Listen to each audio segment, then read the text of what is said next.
Ever notice how sugar cravings just don't seem to respond to willpower? One minute you're fine, the next you do anything for a cookie.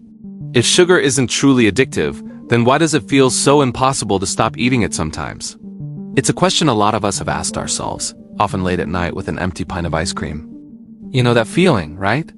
The intense craving, feeling a little out of control, and then the wave of guilt that follows. But here's the thing, this video isn't about blame. It's not about shaming you for enjoying sweet things. This is about understanding what's really happening inside our brains when we eat sugar. So let's get into the science, but in a way that actually makes sense. When you eat something sugary, your brain gets a little party started. It releases a chemical called dopamine. This is often called the feel-good neurotransmitter, and it's a key part of our brain's reward system. This system is ancient. It evolved to reward us for doing things that help us survive, like eating high-energy foods.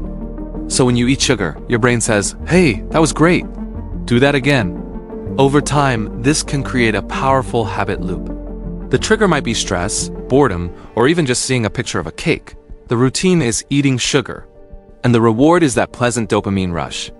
Now, you've probably heard comparisons between sugar and other substances. Some studies do show that sugar can activate the very same reward pathways in the brain. The sight of a donut can light up the same neural circuits as other rewarding stimuli. However, it's really important to be clear here. Researchers and scientists are still debating whether sugar meets the strict, clinical definition of an addictive substance. The science isn't settled, and calling it an addiction can be a loaded term. The point isn't to get bogged down in definitions, but to understand why it feels so powerful.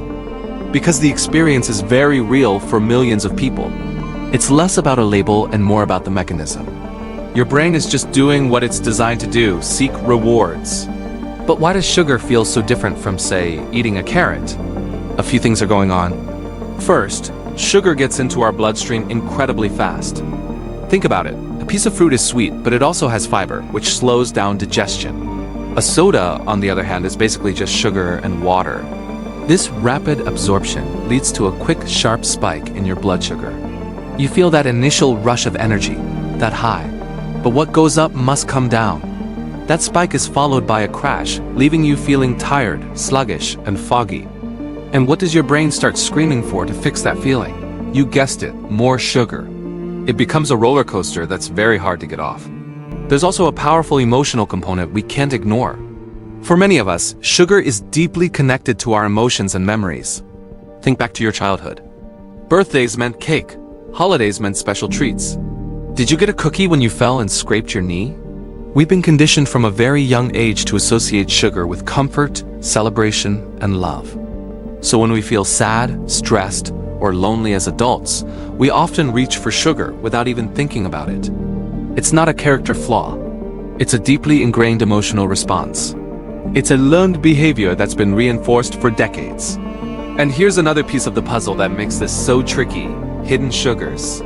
You might be diligently avoiding candy and desserts, but sugar is hiding in places you'd never expect.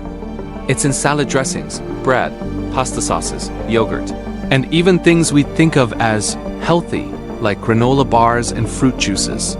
Food manufacturers know that sugar makes food taste better and sells more products. So even when you're trying to cut back, you might be consuming a lot more sugar than you realize. This constant low-level exposure keeps that reward pathway primed and ready, making it even harder to resist when a real craving hits. So this isn't a personal failure. There are complex biological, emotional, and even commercial forces at play. Understanding all of this is the key. It completely changes how you can approach sugar. When you know about the dopamine reward pathway, the blood sugar roller coaster, and the emotional conditioning, you can stop blaming yourself. The shame and guilt can start to fade away because you realize it is not about a lack of willpower.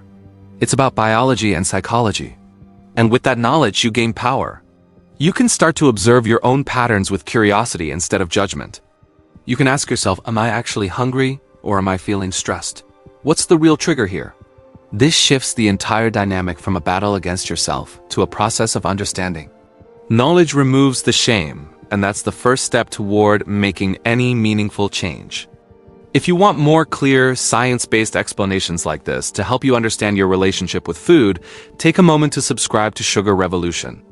We're all about giving you the information you need, without the hype or the guilt. Our goal is to empower you with knowledge, so you can make the choices that feel right for you.